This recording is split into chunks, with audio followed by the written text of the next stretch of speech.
Et qu'est-ce qu'il a dit lui-même? C'est normal qu'il a dit. Il a dit Ni'mat hazil bid'ah, ou Ni'mat al bid'ah hazihi.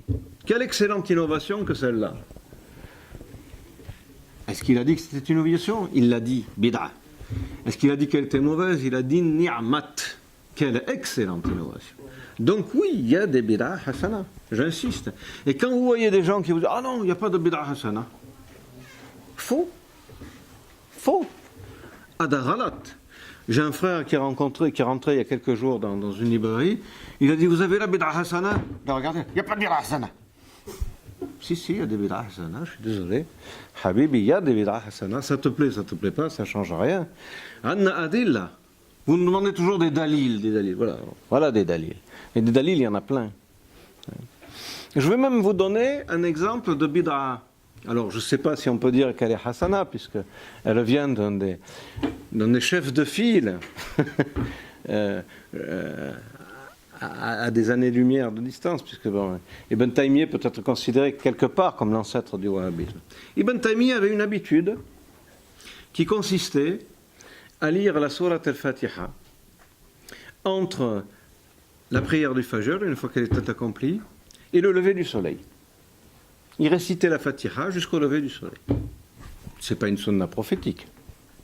On n'a pas vu dans un hadith que le prophète, entre le Fajr wa tulu' ash-shams, kana yaqra sallallahu alayhi wa sallam bi Fatihati al-kitab. Ma qaranaha la fi hadith, wala fi Qur'an, wala fi athar, wala fi shay. Alors, on est bien obligé d'admettre que c'est une bid'ah. Ibn Taymiyyah, est-ce qu'on va dire c'est un mubtadi'? Ce serait grave pour l'école dont il est le représentant par excellence.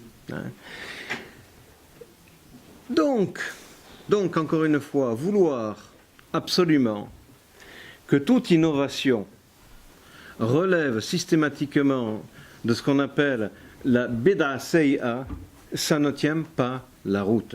D'autant que nous avons encore une fois des hadiths.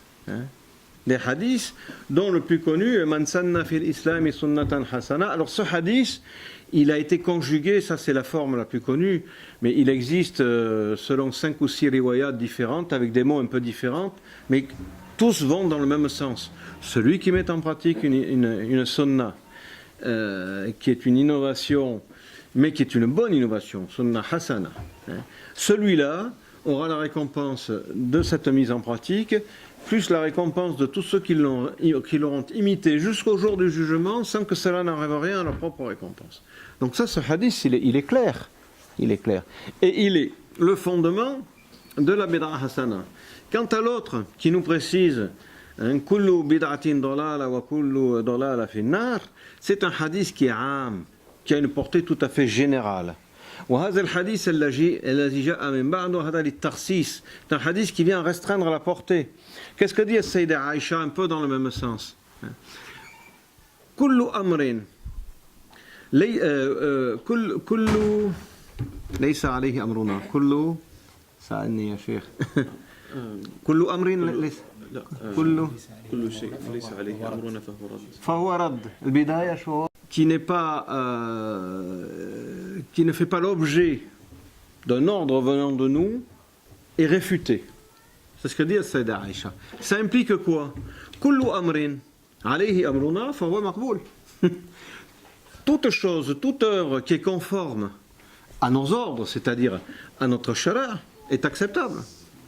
Et donc ce qu'il faut bien comprendre, c'est que on peut absolument pas décider uniquement parce qu'une chose est nouvelle qu'elle est mauvaise.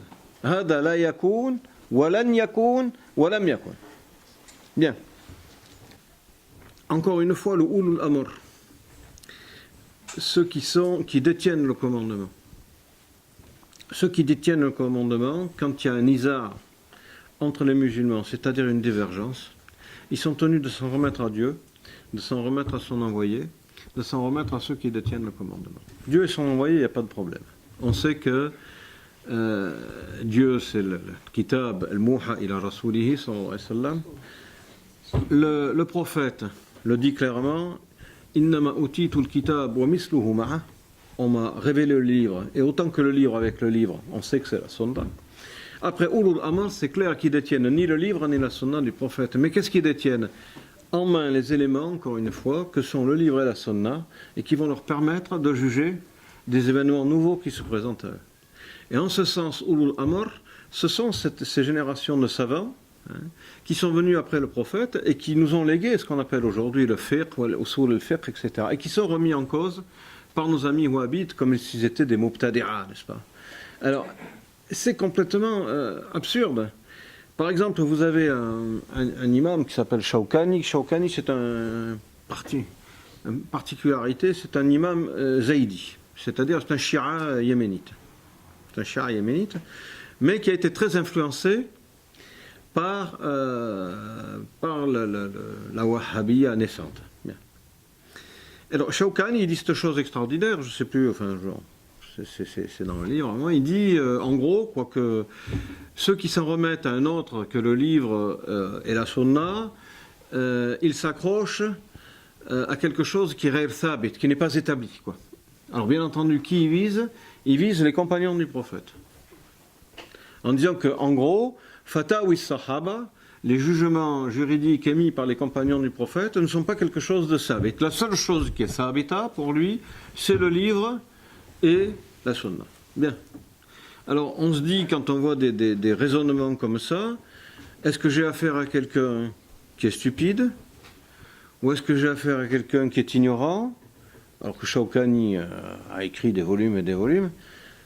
Excusez-moi, je vous pose la question, parce qu'il faut toujours revenir, même si on fait du din, il faut faire marcher un petit peu sa cervelle. Si vous êtes dans une clinique pour une opération grave, on vous dit le professeur n'est pas là, est parti. Vous adressez à qui? Répondez-moi spontanément.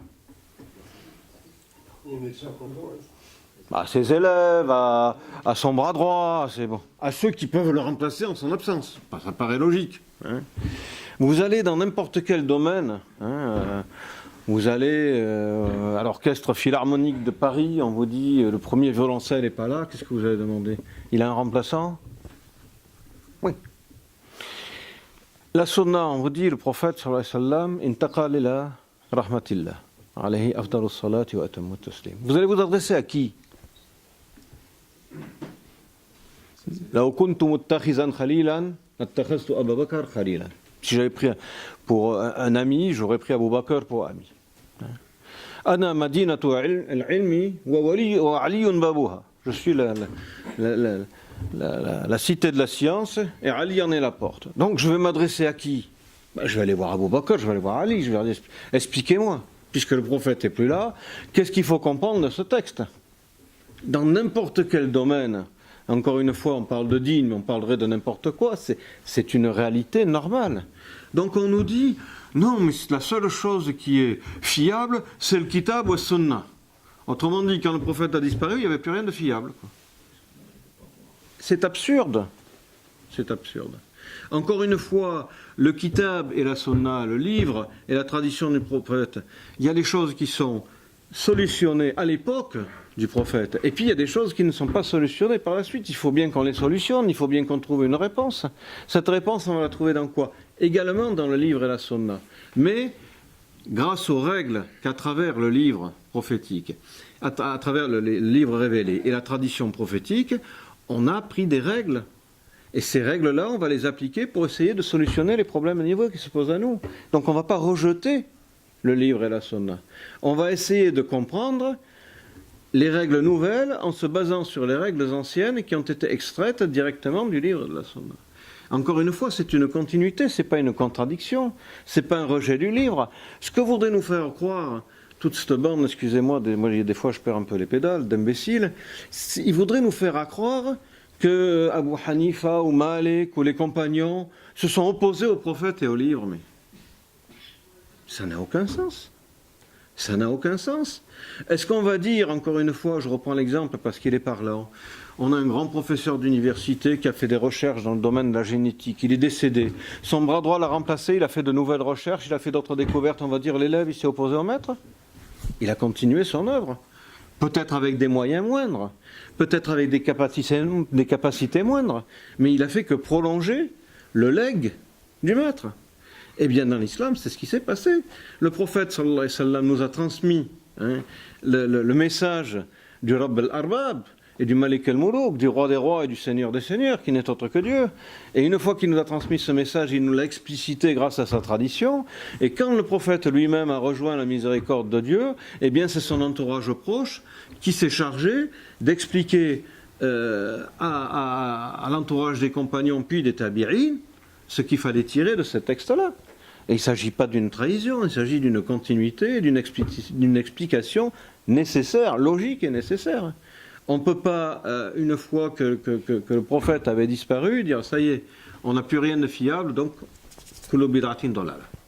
Non, c'est pas comme ça que ça s'est passé. Et Dieu soit loué. Sans quoi aujourd'hui, on serait un petit peu dans la panade. Il y a un tas de questions qui seraient restées en suspens sans réponse. Parce qu'effectivement, il y a beaucoup de réponses qui ont été apportées après la disparition de l'envoyé de Dieu. Et c'était normal. Si vous voulez, le point de vue des ulama, pour revenir un peu à cette idée de bid'a hasana, c'était quoi? C'est-à-dire, kullu amrin muhdas, toute chose qui est une nouveauté. Mais, muwafiq li shara', qui est en accord avec la loi, fahu amrun mustahdas hasan. C'est une nouveauté de bonne loi. Et on peut la mettre en pratique. Wa kullu amrin muhdas mukhalif li shara', et toute chose qui est une nouveauté mais en contradiction avec la loi, eh bien c'est ce qu'on appelle al-bid'a al-shar'iyya al-sayyi'a, c'est la mauvaise innovation, et celle-là bien entendu elle est mardouda. Pour reprendre le terme, c'est Aïcha, elle est réfutable, elle est irrecevable. Bon. Ça, je pense que désormais, c'est clair. Mais qu'est-ce qu'il faut penser de ces gens qui, dès qu'ils voient faire un truc qui n'est pas tout à fait, dans les clous, vous disent t'as un dalil, t'as un... Là, l'auteur ici, donc, qui est le Shir al-Himyari, Isa al-Himyari, dit Man yutalib al-Muslim, iza fa'ala amran mustahsanan fi ad-din, raji'an ila aslin makin, bi fi'li an-nabi sallallahu alayhi wa sallam, fahuwa rajulun yukazzibu ar-rasul sallallahu alayhi wa sallam, wa ma khuyyira bayna amrayn sallallahu alayhi wa sallam illa wakhtara aysarahuma. C'est-à-dire, quand vous voyez quelqu'un qui fait quelque chose de bien, vous voyez quelqu'un, par exemple, tous les jours, il va se lever 2 heures avant le Fajr, il va faire 8 reka, ou 10 reka, ou 20 reka. Tu vas lui dire, tu as un dalil? Il dit, celui qui demande à quelqu'un qui fait du khair, le dalil précisément, est-ce qu'il a des billes pour faire ce khair? C'est quelqu'un qui traite implicitement le prophète de menteur. Parce que le prophète, justement, a laissé dans sa tradition des éléments qui nous permettent de dire qu'à partir du moment où taqsid al-khair, où tu cherches le bien, il n'y a pas de raison de te demander de dalil. Il y a un compagnon, le prophète était en prière, quand il s'est relevé, il a dit Samir Allahu liman hamida. Et le compagnon a dit Hamdan tayyiban mubarakan fi. Bid'a. Bid'a. Le prophète a demandé, quand il a eu terminé la prière, qui a fait ce doigt? Le compagnon, il a dit, c'est moi, ya Rasulullah. Il a dit, j'ai vu les anges qui se battaient pour venir recueillir tes paroles et les transporter à Dieu.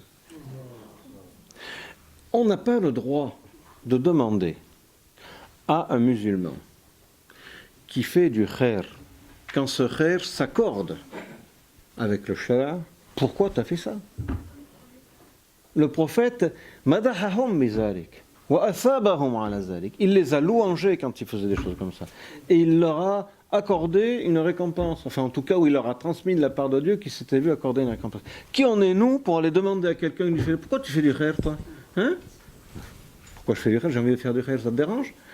Alors, on est confronté aujourd'hui à une catégorie de gens extraordinaires qui ne vont pas s'affliger si vous êtes devant la télé, ou si vous écoutez une Mouraniya, mais qui vont trouver qu'une bid'a, vous avez fait du tasbih, c'est grave.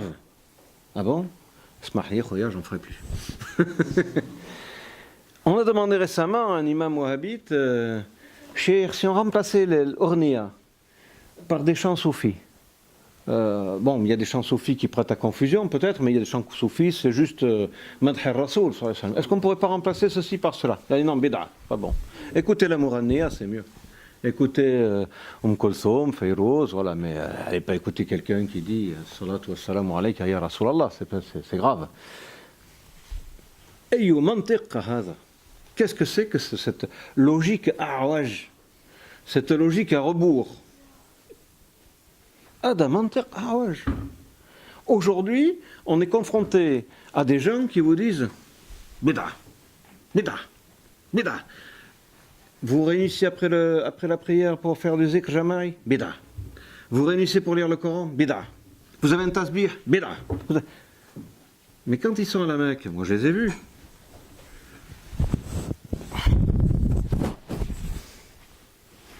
Pendant la prière, hein.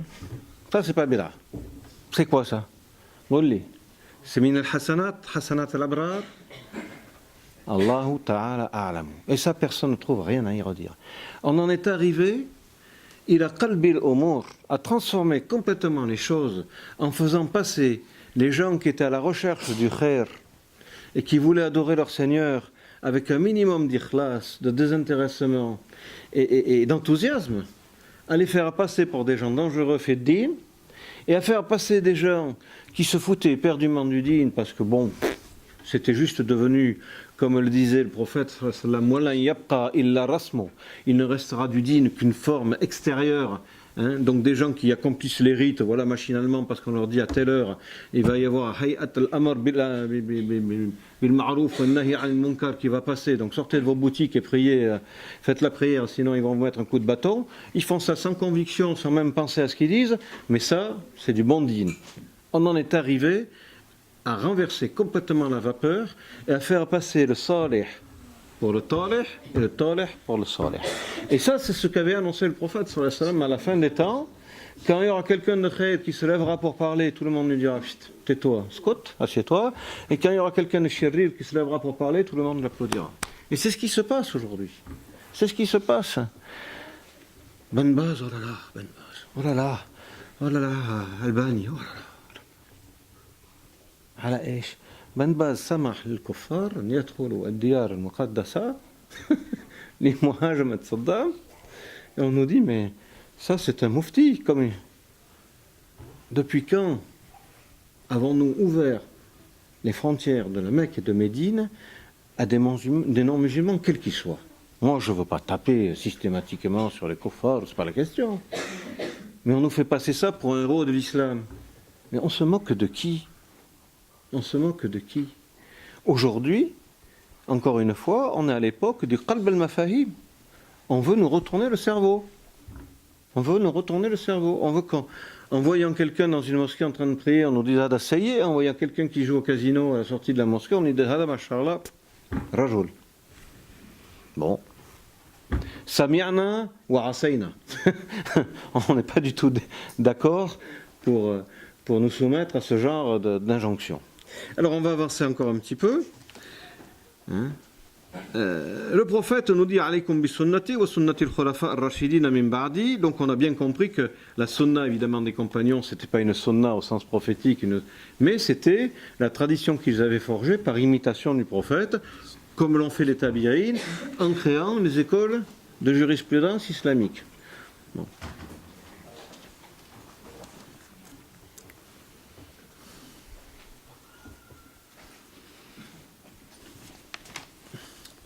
Donc, pour en revenir un peu à cette notion de bid'a, il faut aussi revenir aux premiers à en avoir parlé. Parmi les premiers à en avoir parlé, vous avez un imam qui n'est pas suspect quand même d'ignorance ou pas suspect de manque de connaissances, c'est l'imam Shafi'i. L'imam Shafi'i, qui disait « Al-muhdathat ou darban » Vous avez deux catégories d'innovation. Ma yukhalifu al-kitab wa sunnah أو أثرا أو إجماعا فهذه البدعة الضلالة. Et puis évidemment, vous avez le contraire, c'est ce qui ma yuwafiqu al-kitab wa sunnah wal athar wal ijma' fa huwa al-bid'a al-hasana. Donc Shafi'i, qui est le premier, pour ainsi dire, à avoir abordé la question, dit clairement, à partir du moment où la bid'a est en accord avec les fondements du livre de la sunna, c'est une bonne bid'a. Alors, Shafi'i, c'est les premiers siècles de l'islam, c'est pas une version tardive de l'islam, c'est un tabi'i, c'est quelqu'un qui à 11 ans connaissait le livre de Dieu par cœur, qui avait une mémoire absolument phénoménale, dont tous les juristes ont salué l'excellence, notamment l'imam Ahmed ibn Hanbal, dont tous les wahhabites aujourd'hui se réclament, wa huwa minhum bari, mais qui à mon avis pas grand chose à voir avec eux. L'imam Shafi'i nous dit clairement, oui, il y a des bid'ah hasana. Et il est le premier, encore une fois, à avoir abordé la question. Donc, alors, on va prendre l'avis d'autres ulama aussi pour se faire une petite idée. Vous avez l'Izz ibn Salam. L'Izz ibn Salam, lui, est intéressant parce qu'il nous dit, les bid'ah, il y a plusieurs types de bid'ah. Il dit, il y a la bid'ah muharrama, il y a la bid'ah mandouba, il y a la bid'ah makrouha, il y a la bid'ah mubaha. Voilà. Il dit, ça dépend de ce que cette bid'ah apporte. Si elle apporte quelque chose qui va être une introduction au haram, eh bien elle est haram. Si elle apporte quelque chose qui est une introduction au khair, 5 minutes, tu vas me faire couper le chic, c'est pas grave. Si elle apporte une introduction à quelque chose qui est du khair, eh bien, elle est halal. Si elle apporte une introduction à quelque chose qui est recommandable, eh bien, elle est mandouba. Si elle introduit à quelque chose qui est déconseillé, elle est makrouha. Il n'y a rien à dire, c'est logique. Si tu apportes une innovation qui est de nature à faire du khair, on ne va pas te dire haram. On va dire ça sont des innovations en matière de din. On va prendre des innovations qui ne sont pas du din. Mais la question s'est posée au début du wahhabisme, puisque les premiers wahhabites considéraient absolument toute innovation comme haram. C'est-à-dire, par exemple, la radio était haram, tout ce qui dépassait l'entendement de leur cadre de bédouins pas du Hijaz, c'était pas du Hijaz, bédouins du Najd, c'était haram. Bon. Est-ce qu'on va dire, par exemple, alors on ne parle pas de din ici, qu'un toubib qui a apporté des progrès en matière de chirurgie, c'est une bid'a muharrama. Difficile à soutenir quand même. Quand il a apporté des progrès en matière de chirurgie pour opérer un foie ou un cœur et qui sauve des vies, on va lui dire tu es dans le haram. Les lunettes. Les lunettes. Bon. Il est clair que toute innovation n'est pas débile. Toute innovation peut avoir des effets bénéfiques. Et ça, c'est vrai en matière de din comme en matière de dunya. Donc il faut savoir être un petit peu mu'tadil et pas avoir cet esprit complètement, encore une fois, encombré, qui consiste à dire dès que ça ne rentre pas dans le cadre de mes habitudes, c'est haram. Et puis, ce qu'il ne faut pas perdre de vue, c'est que précisément tous ces gens qui ont fait de la jurisprudence et qui essayaient justement de comprendre la tradition prophétique à travers les hadiths qui avaient été laissés, à travers les versets coraniques, à travers aqwal as-sahaba wa tabi'in, ils n'étaient pas en bis-bis les uns avec les autres. Ils n'étaient pas là quand il y en avait un qui voyait l'autre faire quelque chose de différent de lui, à lui dire mais attends pourquoi tu fais ça, c'est bid'a. Ils n'étaient pas comme ça. Ils savaient qu'ils avaient appuyé leur école, leur mazhab, leur point de vue juridique sur un effort de réflexion tout à fait respectable, et ils le respectaient. Quand l'imam Shafi'i a été visiter l'imam Abu Hanifa à Bagdad, l'imam Shafi'i, il a pour habitude en cours de prière de faire le qunut, c'est-à-dire une fois, je pense que s'il y a des shawafira parmi vous, ils le savent, hein, un Shafi'i. Bon, on fait le qunut, c'est-à-dire on fait un dua avant le recours. Après le recours, ouais, c'est vrai. Quand Shafi'i a été visiter l'imam Abu Hanifa qui était décédé à Bagdad, il était dans sa tombe, il a fait une prière de Rekha à côté pas loin du maqam de l'imam Abu Hanifa, il n'a pas fait le qunut. Et alors ses disciples de l'imam Shafi'i sont étonnés, ils ont dit ya imam, kayfa tarakta al-qunut yani? Il a dit kayfa akhnut inda hada al-imam. Comment je peux faire le qunut? Je suis à côté de l'imam Abu Hanifa, je peux le faire. Ils avaient du respect. Ils n'étaient pas là à se regarder les uns les autres pour dire « Oh, tu as fait une bid'a ou tu n'as pas fait de bid'a ». Non. À partir du moment où ta compréhension du texte t'a conduit à faire quelque chose qui t'en soit respectable et vénérable, il n'y a pas de problème. Pourquoi le rejeter? Ad-din yusr. Cette religion est une religion de facilité. C'est une religion qui est destinée à englober un maximum de choses et de points de vue, dans la mesure où, encore une fois, il n'y a pas de mukhalafa, il n'y a pas de contradiction avec le din authentique. Mais à partir du moment où il n'y a pas de contradiction, ahlan wa sahlan wa marhaban, on n'a jamais vu des compagnons se taper dessus parce qu'ils avaient des aras différents. C'est Omar, quand on lui a demandé, par exemple, pour la déa des doigts, le prix du sang pour les doigts, qu'est-ce qu'il faut payer? Il a fait un effort de réflexion. Il a dit, moi je vais faire payer plus pour le pouce que pour l'index. On lui dit pourquoi? Parce que le pouce, il est plus utile que l'index, mais il est moins utile. Parfaitement logique. Si ce n'est qu'il y avait un compagnon, c'était Amr ibn Nuras, ou je sais plus, enfin un compagnon qui avait entendu dire au prophète sallallahu alayhi wa sallam, que tous les doigts étaient égaux, que par conséquent la dia était la même pour toutes. Pas de problème. Son ijtihad a été rejeté parce qu'on a été en présence d'un hadith. Donc on voit bien que quand il faisait un ijtihad, c'était pas pour contredire le hadith, c'était pas pour contredire le kitab, c'était simplement pour essayer de trouver ce qui était conforme à l'esprit du livre. Mais s'ils avaient un argument qui était plus probant que le leur, ils n'avaient aucune hésitation. Ils renonçaient à leur argument, ils se rangeaient à l'argument qui était probant. Donc leur objectif, c'était pas de faire une école pour dire « moi j'ai fait quelque chose qui se distingue de ce qu'a apporté le prophète ». Ils cherchaient à faire une école pour se conformer le plus possible, autant que faire se peut, à ce qui avait été révélé par Dieu à son envoyé, sallallahu alayhi wa sallam. Et je crois qu'on a outrepassé nos droits, donc on va s'arrêter 5 minutes. Alors, juste avant de s'arrêter, Inch'Allah, pour la pause, il y a une question qui a été posée, parce qu'on est suivi en live, donc alhamdoulilah. En live, il y a beaucoup de questions qui fusent comme ça. Alors, une des questions, on va y répondre Inch'Allah après la pause, mais je la pose quand même pour l'effet suspense et qu'on puisse aussi y réfléchir tous ensemble.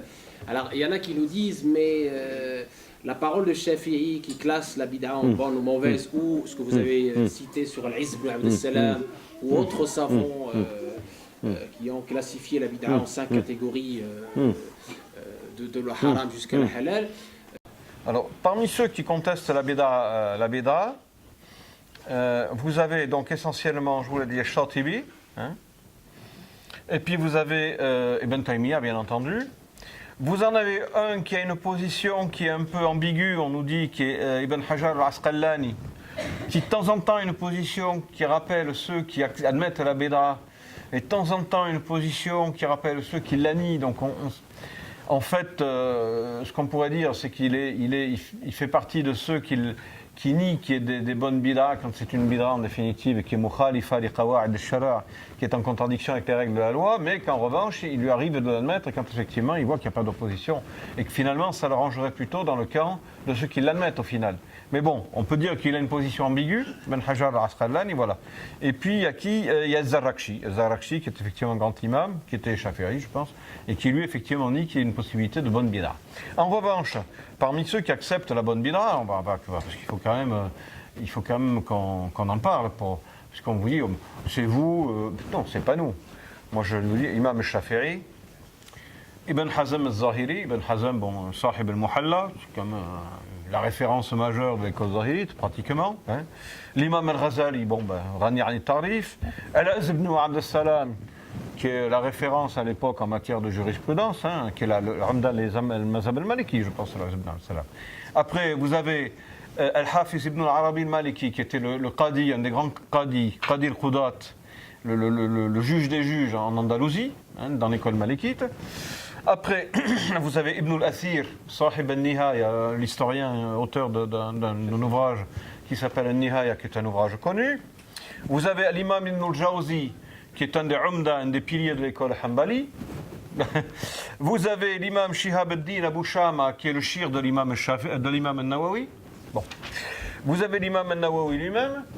Vous avez l'imam al-Aini, qui est l'auteur d'un tafsir du sharh du Sahih al-Bukhari.